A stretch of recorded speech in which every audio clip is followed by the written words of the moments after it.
We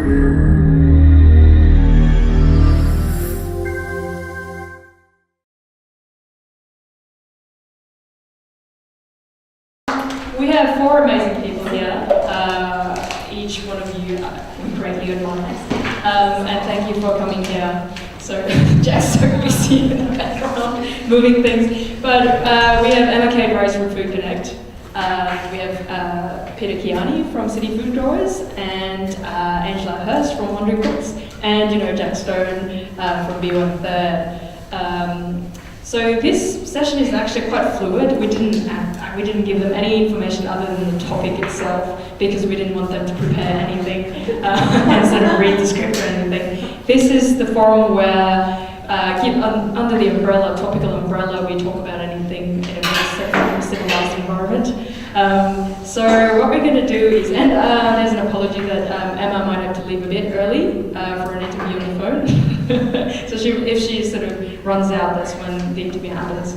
So what we're going to do is maybe sort of if you could just introduce yourself a little bit and sort of talk to us about what you do, just briefly. Hello everybody, thanks guys for inviting me along. It's such a pleasure to be in your company. I call myself the General Happiness Manager of Food Connect because I hate being called General Manager, so I thought, how can we make it a fun title? So we sort of do that at Food Connect, we like to twist things around a bit. Food Connect is modelled on the principles of community-supported agriculture. It was started by my partner Robert Pekin, who used to be a dairy farmer himself and saw a lot of inequities in the food system and came up with a hybrid model between a traditional community-shared agriculture farm and a sort of box system, a modern box system that you see around these days.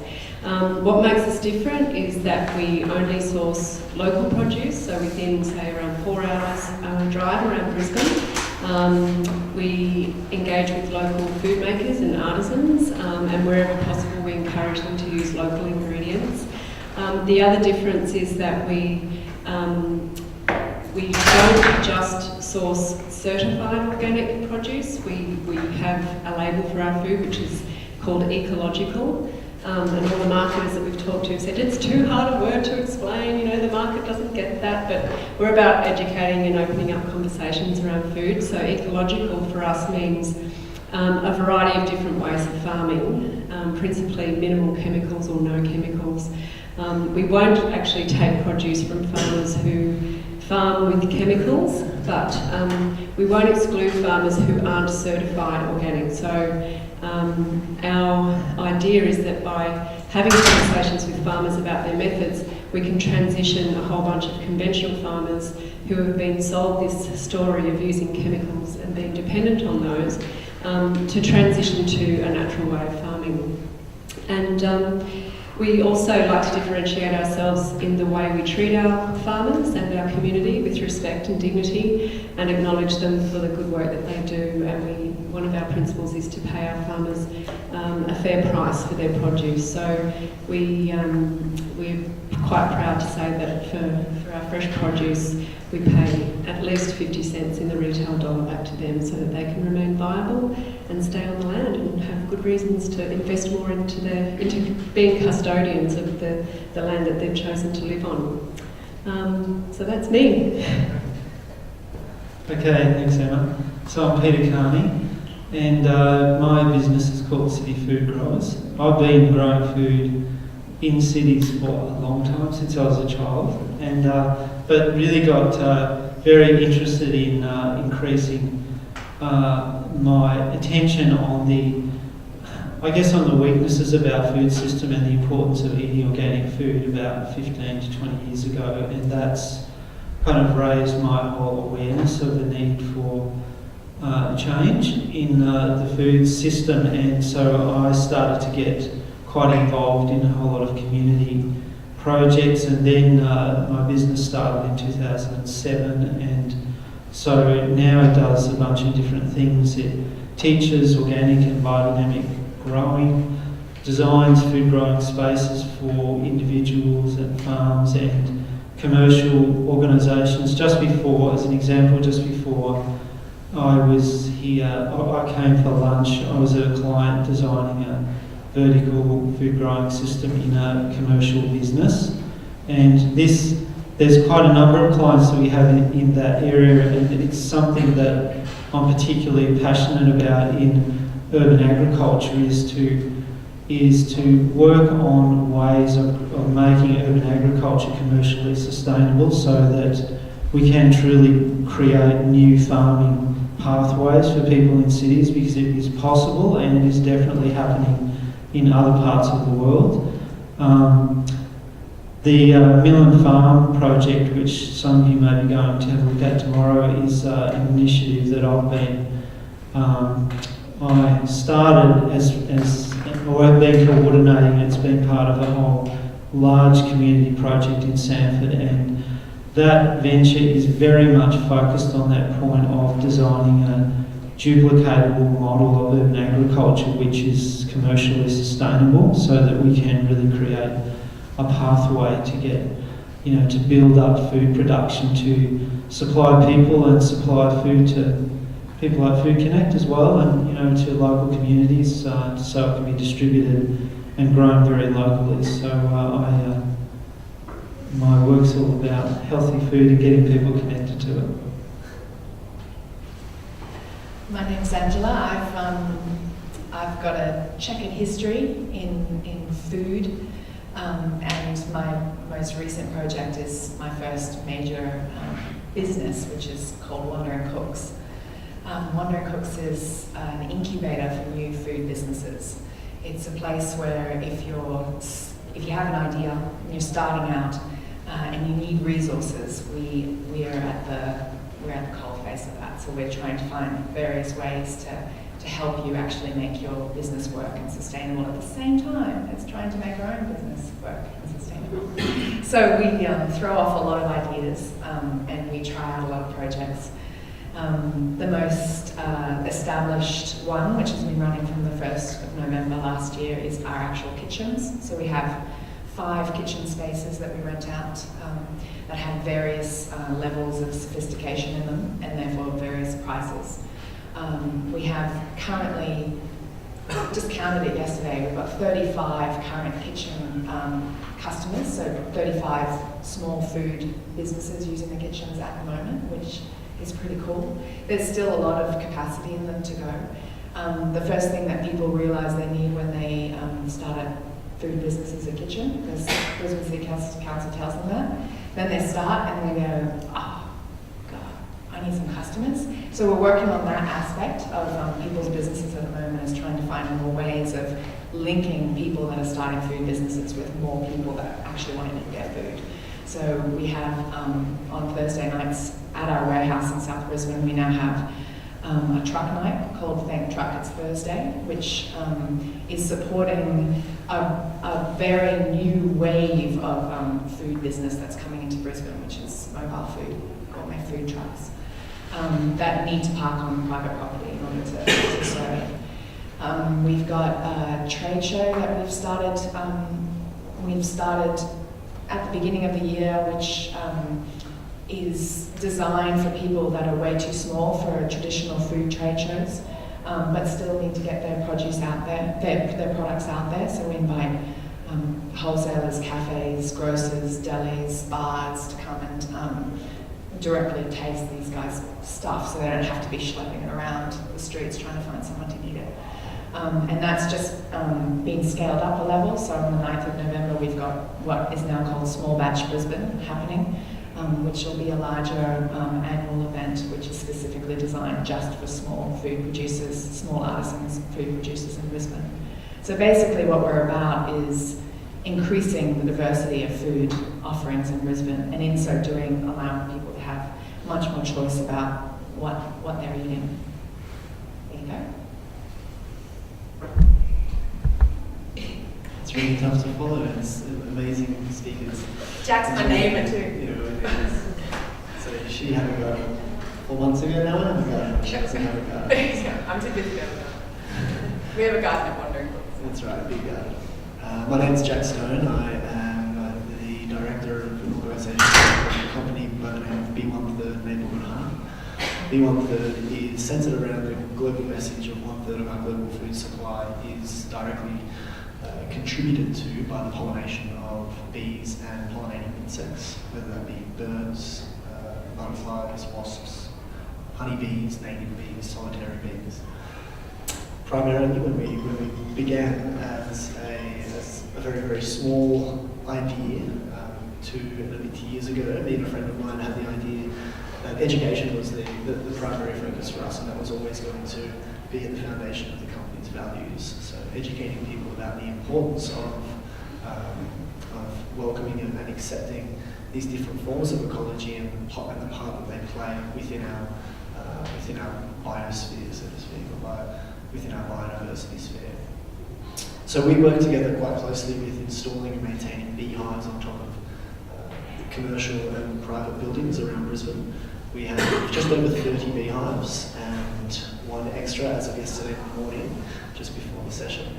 So 32 or 33 beehives that are now placed strategically around Brisbane in collaboration and in partnership with local restaurants, local cafes, local producers of, I guess, hospitality primarily. They, as a host, pay a leasing fee every year to have those beehives managed and maintained, and they get a percentage and a cut of the overall, tangible product of the apical, which is an immeasurable amount of honey. In the city, we are experiencing, what's known as a misunderstanding of our food and where it comes from, and I think all of us sitting on the panel today and all of us sitting in the room probably have a pretty good idea of that. The education around where our food comes from and how it's produced and the process of how it's produced from seed to plate is a little bit misconstrued, and we often have the wrong idea of it. So part of our education is to help people understand the role that the bee, and the honeybee in particular, these little girls play in producing that food that ends up on our plate. Here in Australia, we rely on bees for just over 65% of our agricultural industry, whether that be the vegetables and the fruits and the nuts that land on our plates and in our bellies, or the food that we actually feed our animals to then go on to produce meat and other forms of nutritious goodness for us. So essentially what we're doing at the moment, some of the big projects are working with the Sandgate community north of Brisbane in establishing a community-based and community-run beekeeping network, so we can actually engage the community and use this as a model to then replicate through, whether it's just through South East Queensland or all up the East Coast and down the East Coast, how to engage people with this tangible idea of actually growing food that actually grows itself. Because food does grow itself, and we strongly believe that with a little bit of care and nurturing, food can be delicious and nutritious. So along with my bees and my big mouth and my funny hair, and wonderful neighbours like Angela and friends like Emma Kate and Peter, it's part of my mission and the company's mission to educate and pollinate minds on a larger scale. The panel is quite flexible to also incorporate questions from the audience. But we thought we'd start off with by asking what your experience about academic/industry/community organisation partnerships. So we've had this grant that is funded by the federal government, specifically the Australian Research Council, and the intention of this scheme that has been going for years and years is to bring universities out of their ivory towers, out of their silos, and work with industry. So the incentive for attracting the funding is to partner up with partner organisations, not just industry, but also community organisations or local government, and come together. And the proposals are actually assessed on the basis of how genuinely they make a case for the need for the collaboration. So it doesn't look like the researchers go away into their lab, do some whiz-bang stuff, and come back and ta-da. So the kind of contract research or consultancies, that is the normal case. What is your advice for budding researchers for how to make this work, to tap into, I suppose, the facilities, the knowledge, the expertise within universities or academia, but then also make it a partnership on the same eye level? With the e-cook and grow project, I have to be honest, and that it seemed to me that it was sort of more driven from an academic point of view, and so say with this mill and farm project, we're really keen, because we're going to be developing an education system to be duplicatable. I mean, this farming method, urban farming method, that we'd like to have the education backed up by research as we go. So we'd really like to be able to engage with universities in a multidisciplinary thing, not just IT or stuff, but really to I guess make practical the research capabilities of universities into something that is really important and practical in a worldly sense. So I think that I found the e-cook and grow project a bit too intellectual in the sense that it didn't seem to ground to me. So I mean, maybe it did, but I didn't see that. So I'm quite excited and one of the fellows that came along to our mill and farm thing that you came to a few months ago, he contacted me a few days ago and asked to get involved in the different research stages. Like, we'll be researching, the soil development, the water usage, the cropping, the dealing with pests and diseases, the whole business model of the farm, like a whole bunch of things. And to have every one of those the education backed up with really good research, I think would be fantastic.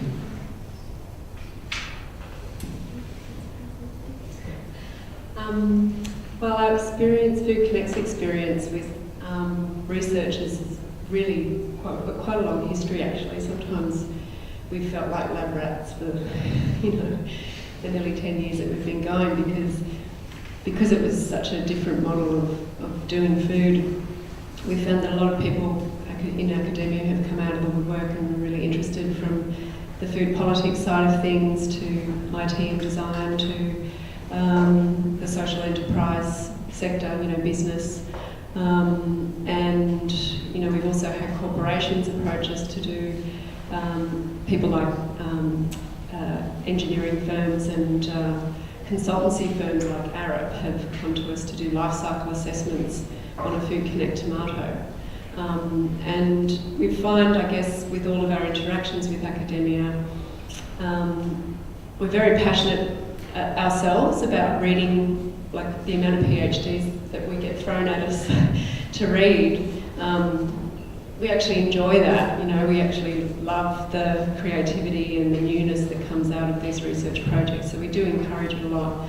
It does take a lot of time, and I would say, if I was to give any advice in terms of, if you're a researcher wanting to try out an idea on an organisation like ours, that it starts with just establishing a relationship. And I think one of the reasons why the projects that we've done with urban informatics is because Jazz and Marcus have really invested a lot of time in developing that relationship with us, to the point where, for one of the projects, Jazz and Peter were in the warehouse sticking QR code stickers on our boxes themselves, because we just didn't have any staff to spare. It was a packing day and the boxes needed to go out, and we said, well, can you do it?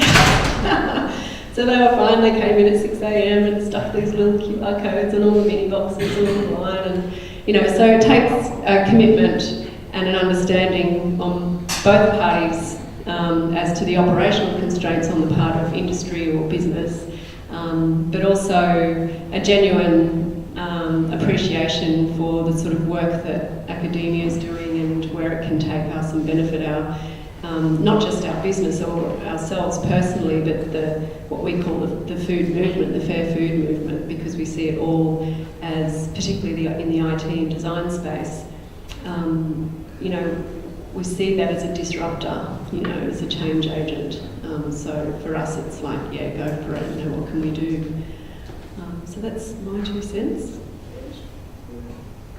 Yeah, I think I come from an academic background. I've got a PhD in food ethics, and I've done, I got a very strong relationship with my university training, but it's only having started a business now that I can really see how difficult it is to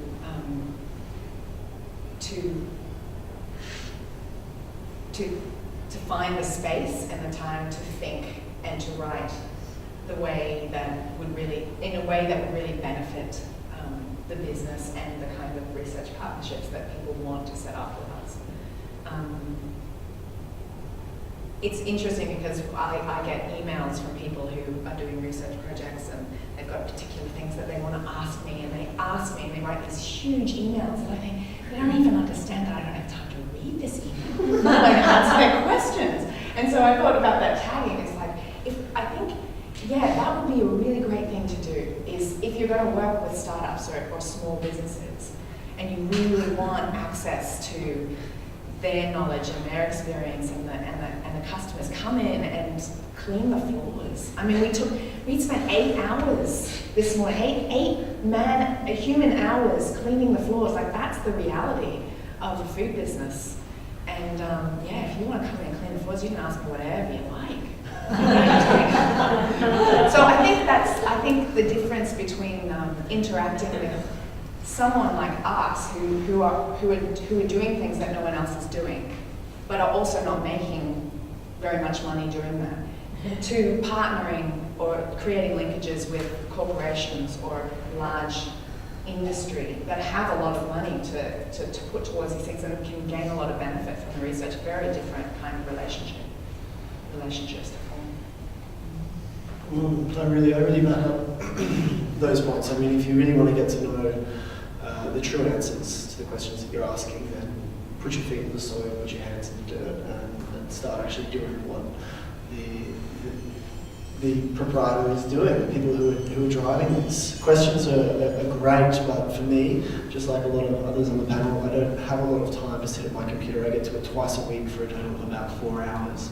So I'm always strapped for time, and that's probably through a lot of my own disorganisation. But I also work a job on the side, and I run 45 hours a week with the bees and 35 hours in a restaurant. So I've recently just had an Italian permaculture farmer come over and live and stay with me for 2.5 weeks, and I didn't know him from a bar of soap. He contacted me on the phone after a food festival a couple of months ago, and I agreed to it 2.5 months out for him to come and stay with me and learn about bees, because he knew nothing about bees. He knew a little bit about farming from his permaculture studies, and he had this great plot of land in the south of Italy that he wanted to turn into a 4-acre permaculture farm that would be based around community growth and engaging the community and selling to a local market.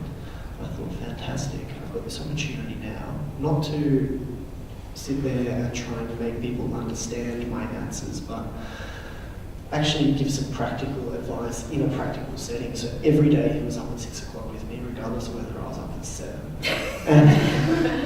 And he was eager to work for free and for accommodation and a little bit of food. That's what it takes. And I think backing up on the idea of coming in to scrub the floors, it's also from the side of the business, from the farmer or from the food business, that it actually has to come from as well. I mean, the offer needs to be put on the table, and I often do put offers out on the table and I never get responses. But it is that reality of it's a two-sided thing, and I'm a vocal person. I'd rather stand there and talk about my philosophies and my practical engagement, what I do, rather than sit there and lecture you over email. So that's definitely to back up the three others to say that actually being engaged in the practice itself is probably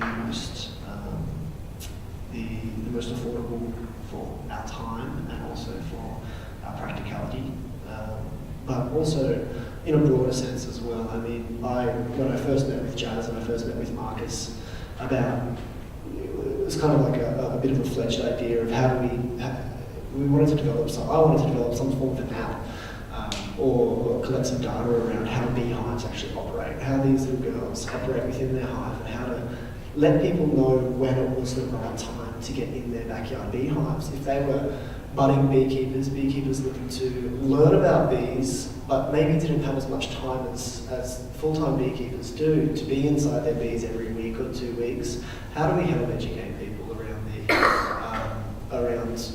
look, this is what's going on in your hive, you need to harvest honey, you need to check for disease, you need to look at this, the queen's not doing so well. So how do you gather data around a natural system that actually operates on its own accord? And that was a really hard question, and I got pitched with that in response to the idea of forming an app. But the language for me used in the couple of meetings that we had, and it wasn't just with Jazz and Marcus, it was with a number of others. The language for me to understand and to go away and think about was quite complex. I mean, I'm not from an academic background. I'm not a very well-educated person, I would say, in many ways. But I do understand language and intimidation of language as well. So lowering down and trying to meet the food business that you're actually looking to deal with. I mean, looking at food recycling and distribution, you're going to speak a very different language than you are to, for example, actually it's probably a bad example, but talking to a beekeeper out in the bush to understand how they operate their business and what we can do to develop more technology to aid them in the services and the systems that they have in place, and talking with an inner city corporate who's on board to a larger food distribution agency that recycles food. I mean, melting and matching these languages is very important in my eyes. So speaking the right language, essentially. Any other questions on the floor? I've got one. I guess broadly business startup based. I wonder when you first started to establish yourselves, did you do a whole heap of market research, or what was the instigating factor that created these business ideas in your mind? Was it because you had a lot of idea of what the consumer demand was in various areas, or you guys got a great bequeathment from someone and need to invest a great deal of money somewhere? You know, what were the resources, the depleted resources that you didn't have that you wish you did have when you started up, or did you have a lot of something that was a catalyst for your idea? A lot of nothing that was being done. Yeah, So I mean, I didn't start with a whole bunch of information or research. I mean, I researched quite vaguely the idea of agriculture and urban agriculture and the future of agriculture and what was affecting our current agricultural practices and systems. But and through that, I found the honeybee and the bee in general as something that connected with me as a medium for conversation on a larger scale. So that was the catalyst for me, was seeing that there was nothing actually being done on the ground level that was creating a social awareness and environmental impact. That was the catalyst, and that was then all up to my drive and my passion after that. I didn't do leaps and bounds of research. I didn't put together papers and consult people. I just did it, to be truthfully honest, and here I am now 2 years down the track. But yeah, it was the lack of, in my eyes, the lack of groundwork of happenings in Brisbane that actually got me engaged with what I am doing now. I did a lot of just vacillation between being in university and being out university, like writing about food and then freaking out about writing about food, not doing it. So I started doing a lot more cooking, and it headed in that direction. And in the process, I just kept. I think that's something I never, until I started this business, thought strategically about anything. And I would generally just do the next thing that I was passionate about. And the last thing that I did was think, well, I have to have my own business. That's what has to happen. So I just started and threw myself into it and sweated blood in the process and thought, when is this ever going to work? When am I ever going to be able to make some money? And realized, had a sort of a brain snap, that I actually knew nothing about business at all. And then I was doing what a lot of people do when they start a business, which is taking something that they're technically very good at and thinking, well, if I could just do this for myself instead of for someone else, then I'll make money and I'll be free. And in the process, they head into their business as a technician and trap themselves in the technical work of it rather than thinking strategically. So it was at this point where I realized that I needed to think strategically that I started getting some business training. And in the process of getting business training and thinking strategically, realized what kind of business I wanted. And that's when I started doing some market research. Just put it out there. Because I saw that it wasn't possible. It was not possible for me to start a food business and make enough money to pay off the amount of money it would cost me to set up a commercial kitchen. I don't know how anyone did it. And so I thought, well, I have to find a way of sharing this cost. And so I just put an ad in Gumtree and just put it out there. I said, does anyone need a kitchen? I'm thinking of setting up a kitchen. And I just started getting this enormous amount of response from it. Like, this might work. So it took about a year of formulating what that actually would need to be in order to make a viable business, and looking for warehouse spaces, and still tracking that kind of that interest that was coming in, that I developed a plan of attack and created a business plan and found the funds and spent an enormous amount of money and then waited for the customers to come, all these people that I'd done the market research on, that were there. Like, if you looked at them, even if a percentage of them, even a little tiny percentage of them would just come in, then everything would be fine, but they just didn't come. And I think that was a really big step for me, is realizing that there's a big leap between market research and people actually putting money down. And I learnt that, people really wanted what I was offering, but once it was there, they went, oh, right, great, okay, I better find some money, and I better figure out who I'm going to sell it to, and I better do this, and I better do that. So the actual sales lead time between someone knowing they needed the service and coming in, I think, and this is where the research isn't there exactly, and I haven't had time to track the information, but I think it's about 6 months, 6 to 9 months for a lot of people before they can actually start to do what they were planning on doing. So I learned a lot, and I just, had to stay very good at controlling my anxiety long enough to see that people start to come in, and they are, and it's growing, and it's going to be all right. That's great. Okay, I've actually had a lot of business experience. In fact, I started off after university as an accountant, which I was for 17 years, and then got involved in information systems design. But I've been in different businesses over the time, and some had worked, and then one failed spectacularly and caused a lot of pain for quite a number of years. And but during that time, I actually decided that I wanted to create a business that had a really strong focus on doing something good for the world. And I had also, because we decided in our family that we only wanted to eat organic food, I couldn't afford to buy it, so I had to actually grow heaps. So it forced me to learn a lot more than I actually had known before, and to get quite good at it. But at the same time as I was doing that, I connected with a lot of our local community around food, and I really picked up then how joyful it was to be with other people around food. It's like a bit of magic, it turns people into this joyful state being around food, whether it is eating it or growing it or whatever. It just has that magic to it. So I wanted to develop my business around getting people more engaged in growing food. So then, and sort of when I started my Cityfood Growers, and the first part was to develop this really enormous website, which is still the biggest organic gardening website in Australia. But it was kind of a reflection in the sense of that I had come from, in the previous life, of doing IT systems design, so it was kind of easy for me to do that.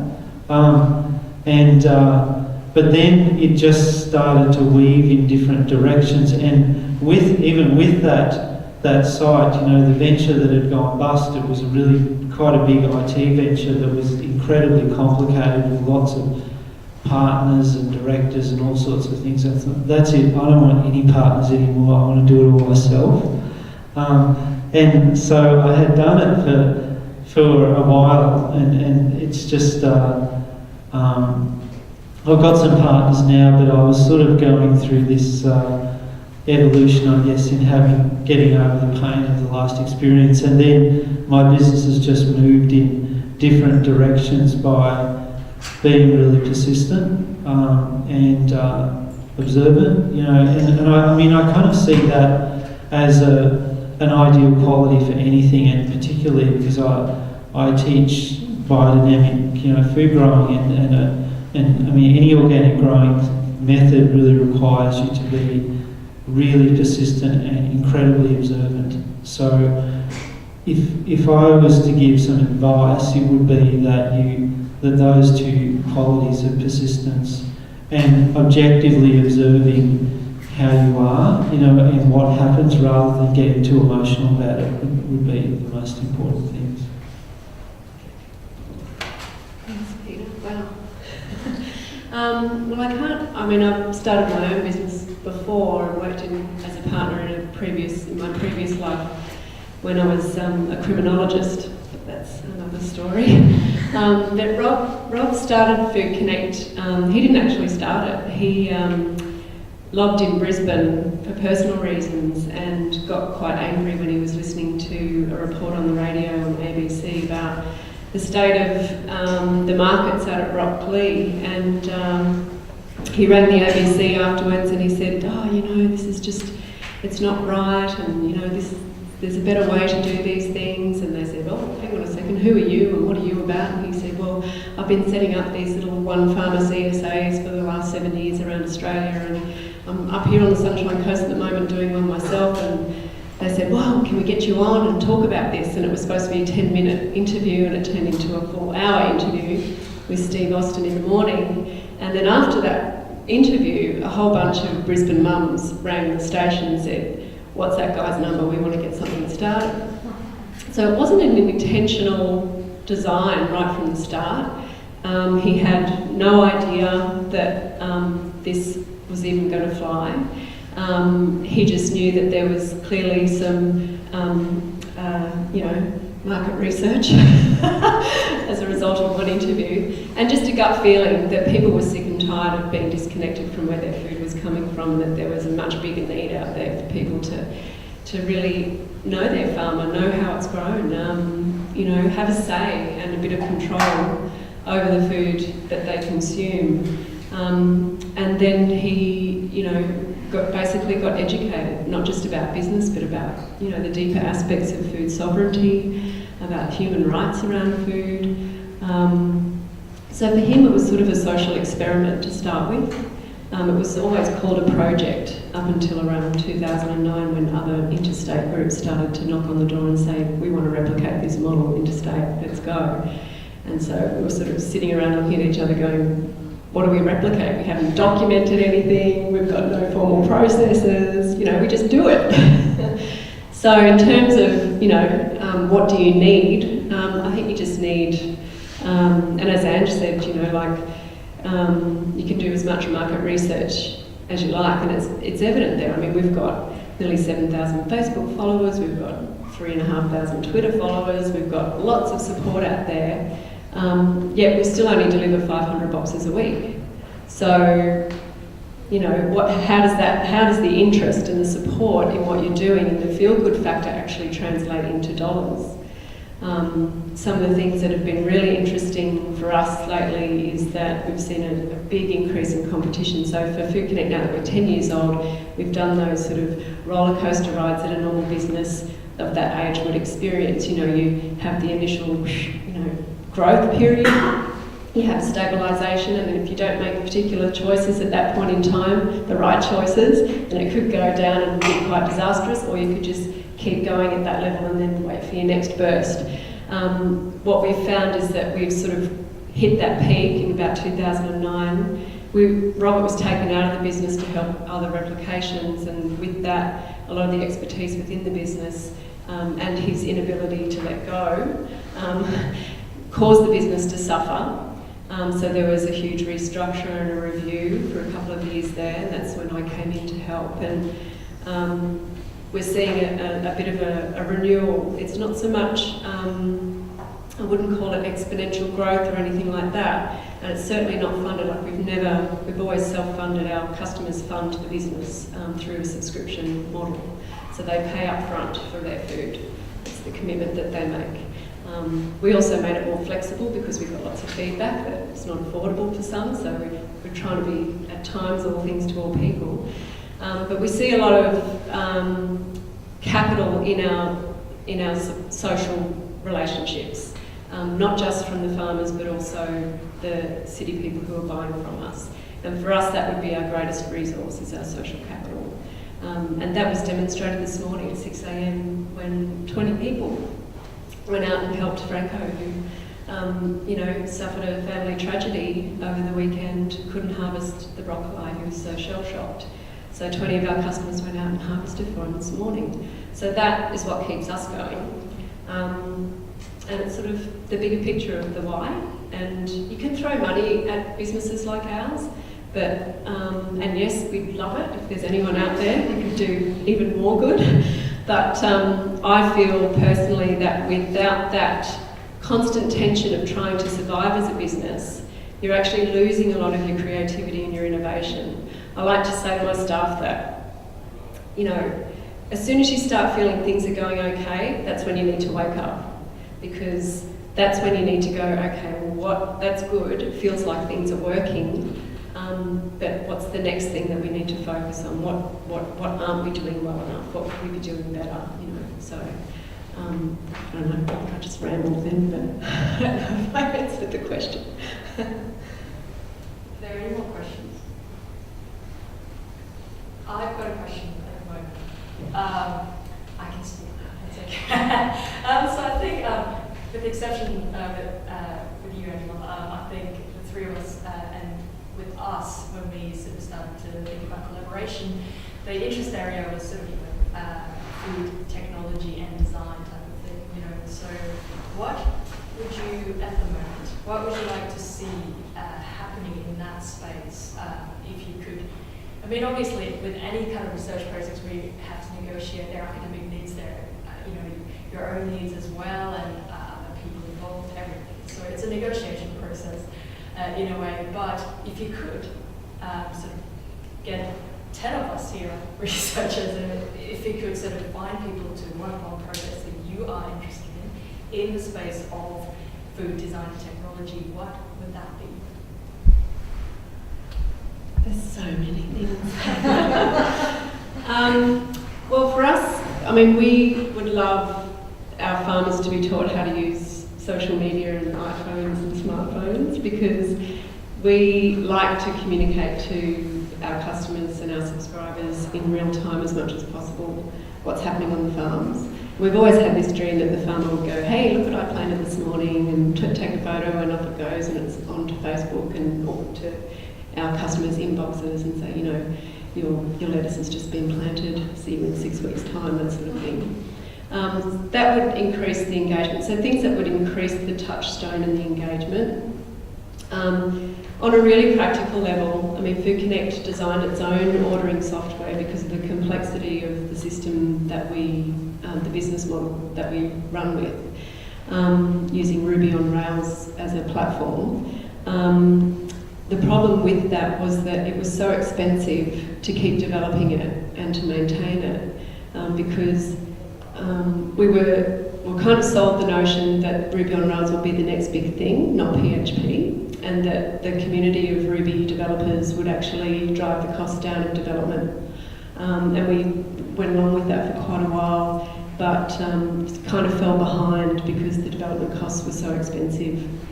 and fell behind some of the competition, some of the innovations that were happening out there.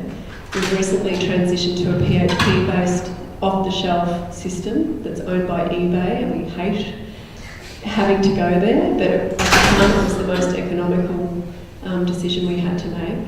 The old software we donated to the Open Food Web, and they're doing some amazing things with that, developing it more, but that's all voluntary based. And Would you like to talk a bit more? yeah, so the Open Food Web is an organisation that was set up to basically democratise the food system through making open source software available for not just farmers selling direct to consumers, but also for food hubs and food distributors, and also small box systems and the like, restaurants and cafes to buy through. So it just facilitates a transparent, so on the system, if you're, just say you're a customer, you get to see who your farmer is, you get to have a conversation with them, you get to see what the cost price is, you get to see transparently what the freight costs are going to be to transport it, all the storage costs, the delivery and all of that along the food chain,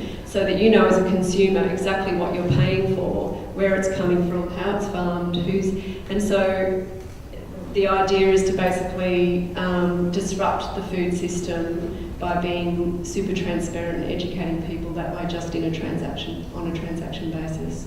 And I think they've just finished their latest crowdfunding campaign, and were successful in raising about 40 grand or something like that. Publicly, I don't know what happened privately, but you never know about these things. So for us, having that access to that innovation, for us, we had to go with this cheaper off-the-shelf model that eBay owns, because the Open Food Web, we couldn't fund them. We didn't have the money because we're a social enterprise.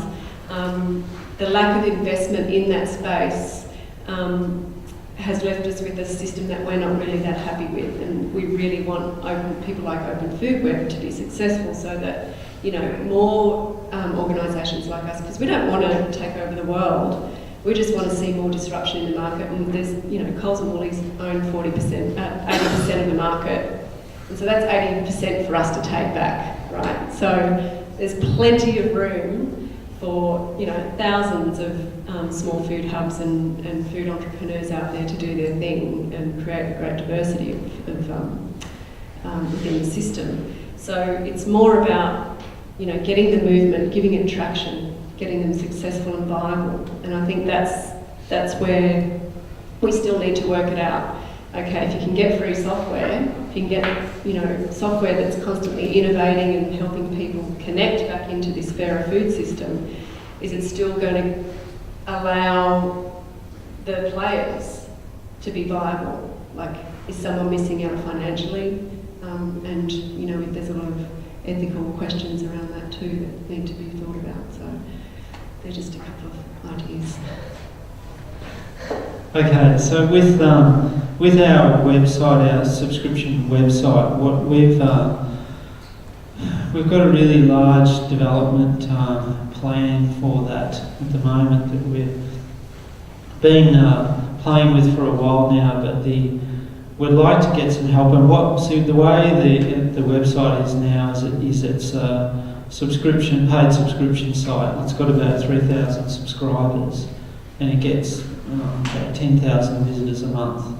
And so, and all the content is behind the subscription wall, and it allows the subscriber to personalise all the plant data. There's a huge amount of data on 300 food crops and 1,000 varieties of fruit trees, and it's all completely interconnected and allows really easy searching and things like that. So, and it can be localised to the person's climate because it's all oriented to the nearest weather station.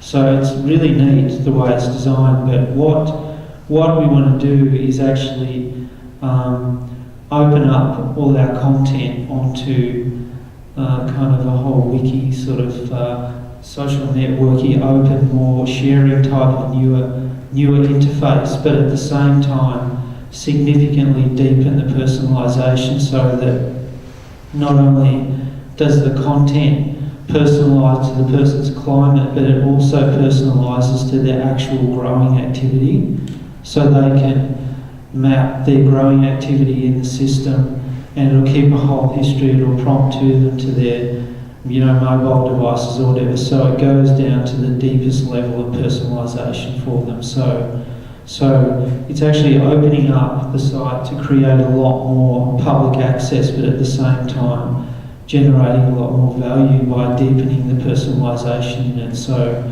that's quite a difference to the current model, and I think it will allow much more traffic, but also a lot more income on the site, because it will give people more value.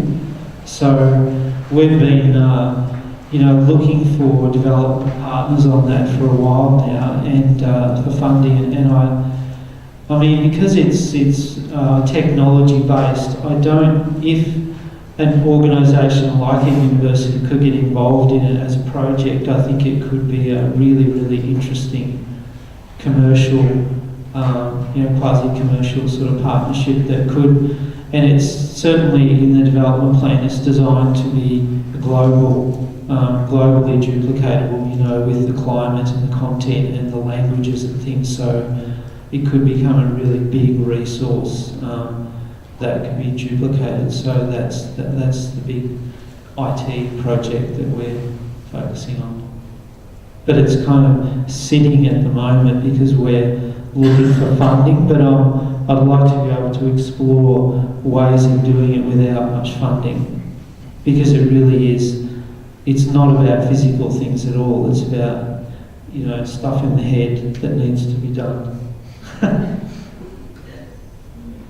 sounds amazing, and I think I've been thinking about this, and I think businesses like yours that have been established for a while, you've really been able to understand the problems and work with technology to a certain extent, and you know what the next leaps are. And I think with my business it's very different because we're so new. We've only been going since November, and there's lots of technology-based and design-based problems that I have.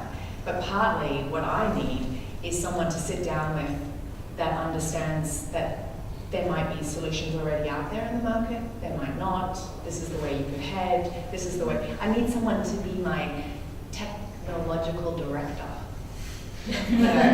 Someone that I can have conversations with and say, you could really just work on this aspect using this kind of software, and we take it in this direction and see how you go and see how far you can go with it, and then maybe that'll solve your problems, or maybe not, maybe there's something totally new to happen. So yeah, that's what I'd like, little technology director angel.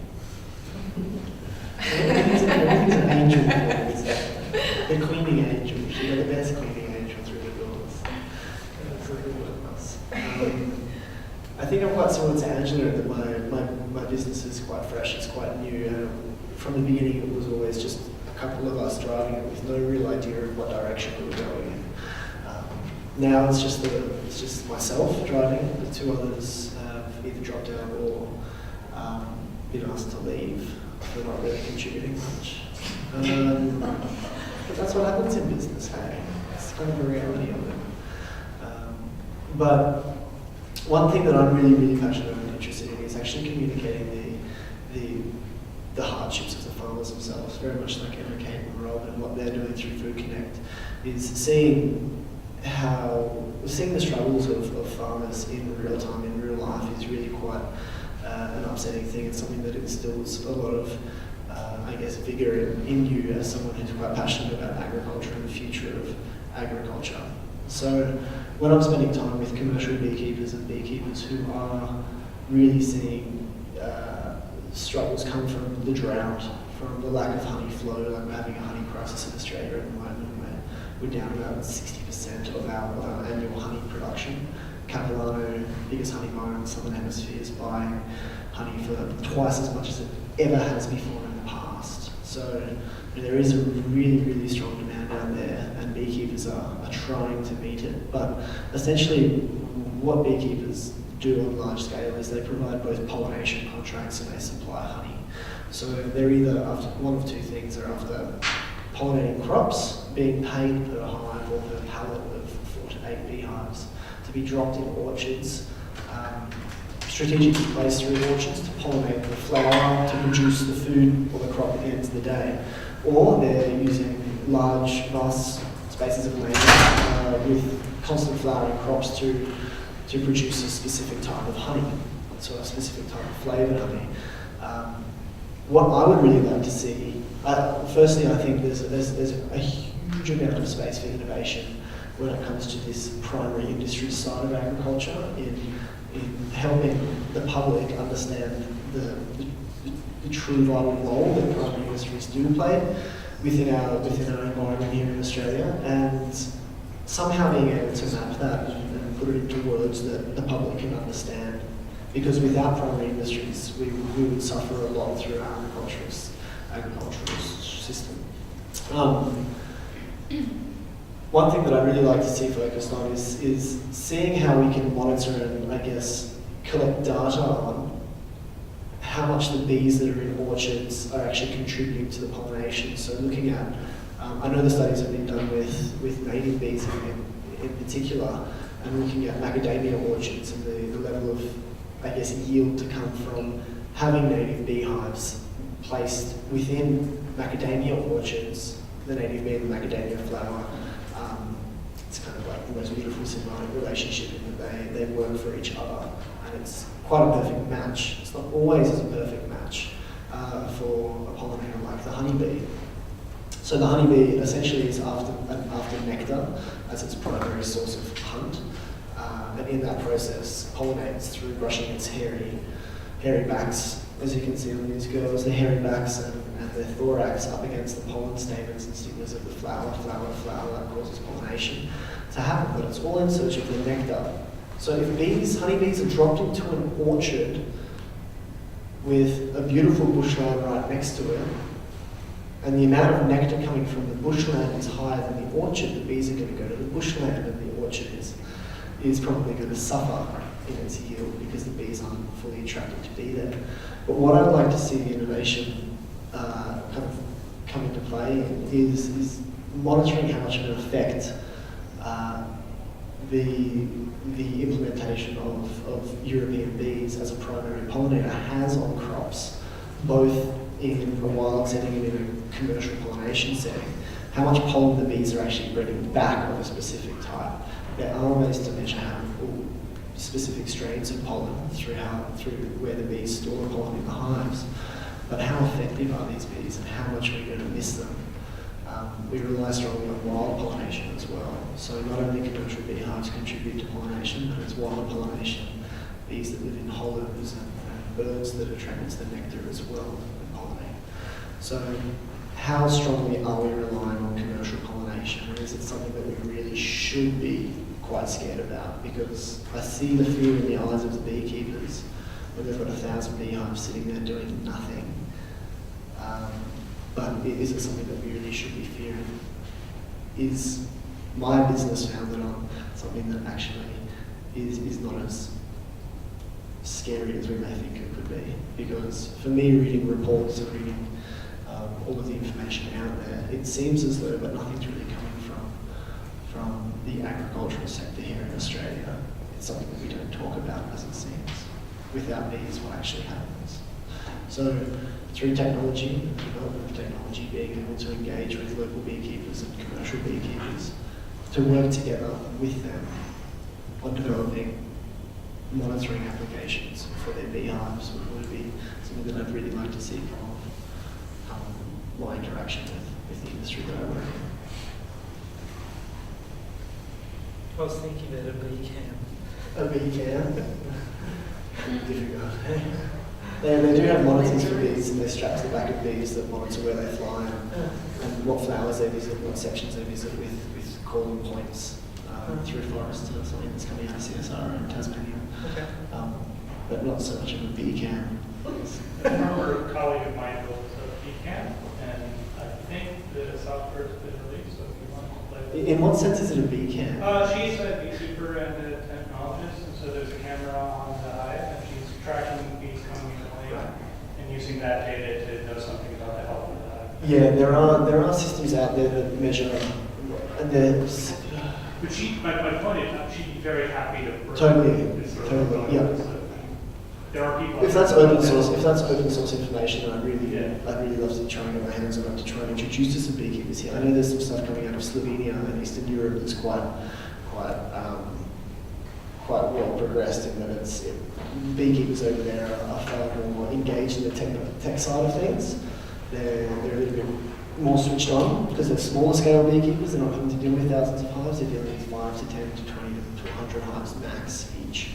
So they're having time to be able to focus on that. But there are bee cams, so to speak, that measure the frequency of arrivals in the departments of bees, that measure weight and smell and internal structure of hives. So but it's just a matter of actually getting that developed here in Australia. Traditionally, we use hair. Hair. And follow the bee around. Yeah. Wow. That's the name of it. What do you mean? How? Your hair, you actually put your long hair, you actually put it on the bee, on the bottom of the bee, with its own wax, and leave it on it, and wherever it flies, you follow it. Wow. That's traditionally how we follow where it actually goes to, where it goes back to its hive. So we follow all the plant species that it actually pollinates. But that's the traditional way. You probably do it with an optic files then. Yeah. That's what I do. Any more final questions? You mentioned the C word, coals, in the context of talking about market disruption or market domination. What's the relationship? It's, I suppose, contentious because the notion that business has to grow in order to be sustainable and profitable is not necessarily right. Like it occurs to me that you're not actually aiming for this kind of growth expansion model. So what is the right sweet spot between sustainability? How can sustainability without growth be possible and still be profitable? It's a hard question to answer. If I knew it, we'd probably know. We'd probably be there or try and get there. But, I think one of the lessons of being in business for 10 years and trying to allow a model or an experiment to work to start with, for an experiment to become a going concern, for a going concern to become an established enterprise is quite a journey, and I don't think any of us, I think all of us underestimated the effort and the time and the blood, sweat and tears that would be required to get that far. So now that we have that wisdom, I don't think, there's a lot of people out there who love what we do, who come into Food Connect and say, I want you to grow, I want you to get big, I want to take over Coles and Woolies, Food Connect's the answer. Well, it's not. Food Connect works in Brisbane in its place because it's unique to Brisbane and unique to southeast Queensland, and it mostly works because of the relationships it has with the people that are farming and the people who appreciate the farmers' produce. That's the only reason why we're still here.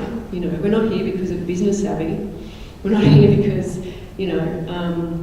we've probably tried to blow this experiment up so many times. It's still working. So it's working for a reason, and the only reason we can think of is because we've decided to remain relatively small and develop those relationships and deepen those relationships. So 500 boxes is something that I trotted out as a number before, but that's 500 committed individuals who are spending between $100 and $200 with us a week, who we know by name, who all have some kind of relationship with us. And so, yes, there's 80% of the market to be taken back, but from a food sovereignty point of view, that's for every individual to take back in their own way. And whether that manifests as a business like Food Connect or manifests as growing your own food in your backyard, which contributes to a 50% less bill at Coles and Woolies, that's some of the solution to me. Everyone can contribute in their own way, And what that will do is one person by one person, one conversation by one conversation, you will reach that magic tipping point. And that's when you'll see the old structures and the old institutions start to crumble, because they don't have that social capital, they don't have that loyalty. I mean, they have to spend millions and millions of dollars a year on a loyalty card and a loyalty system just to keep bribing people back through their doors. That's not going to work when the shit hits the fan. There's no relationship there. It's, you know, it's superficial at best. So for us, we're happy staying small and viable, and as long as there's enough people out there who agree with us and see how happy we are doing it and struggling with it, then great. Yeah, I hope that answers some of your question.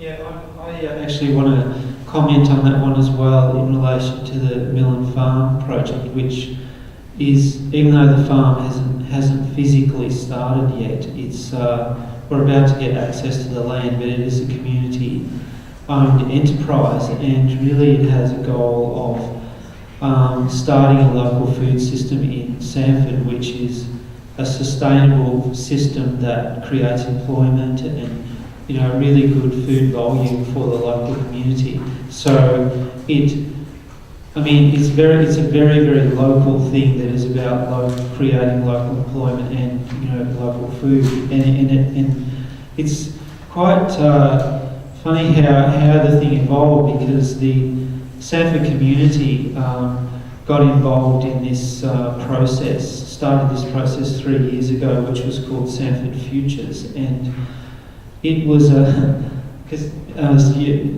mentioning Woolworths reminded me of it, because about 6 years ago, the Sanford community rose up against Woolworths to stop them taking over town, and the community won.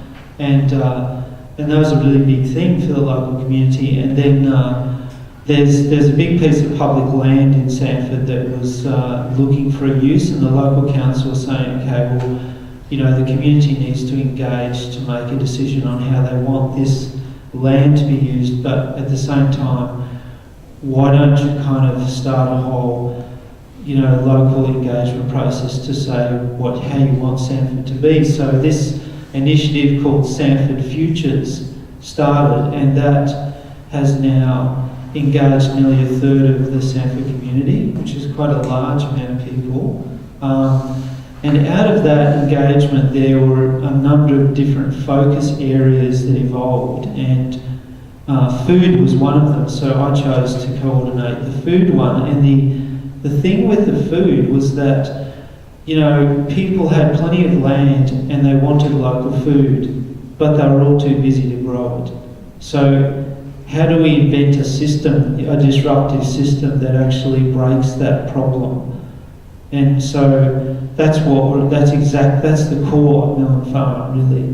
And so once that is achieved, then as far as Coles and Woolworths is concerned, well, you know how people can still choose to buy there, but, you know, the model that is going to be used is very, very community connected. So people can go to the farm, there'll be education there, they can see it, you know, they can meet the farmer, just like you do at Food Connect, but it's even more local than Food Connect.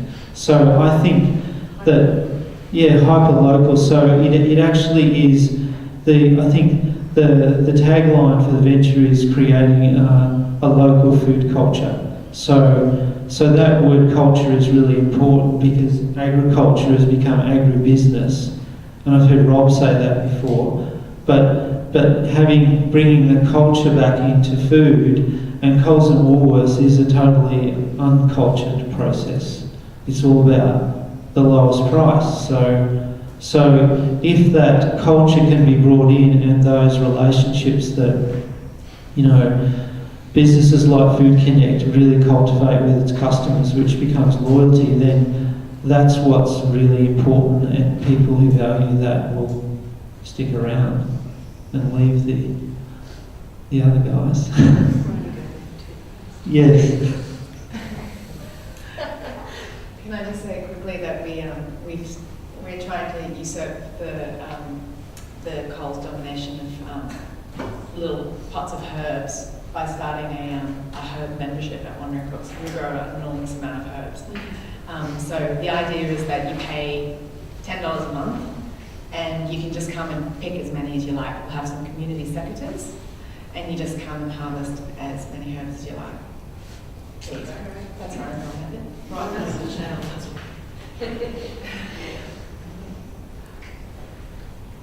Jack, before we break into it after the tea, did you want to explain the kind of conservation of sampling honeys?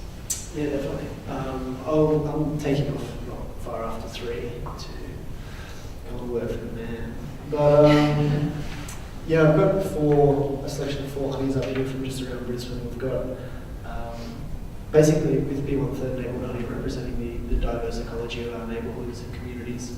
We want to try and represent as many neighbourhoods as we possibly can through supporting beekeepers in different neighbourhoods, but also placing hives in community, or I guess bespoke community areas, not just in people's backyards, but places where we can engage a broader community on the subject of bees. And they are such an engaging and quite an interesting little bunch of things.